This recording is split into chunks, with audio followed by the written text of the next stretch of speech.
Welcome to YOUCANIC. Today here on YOUCANIC we have a Mazda 2016 CX-5. On this Mazda CX-5 we're going to go over how you would disconnect your negative battery cable. You would disconnect your negative battery cable if you're doing any work on the engine, electrical system, or anything in the engine bay. You should disconnect that battery cable so that there's no chance of the car starting or having to cause any harm to you. To start with, you would pop the hood and raise it up and then support it up with the support bar, and then we locate our battery. The battery on this vehicle is on the left side behind the air box. The fuse box is right here,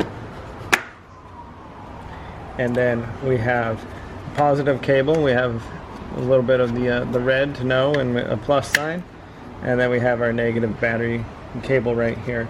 So to undo that, is just a number 10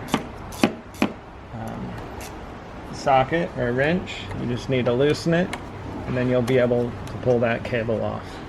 And so that's how you would undo your negative battery cable. We make sure that we push it away and that it's not going to connect up to the battery while we're doing work on our car.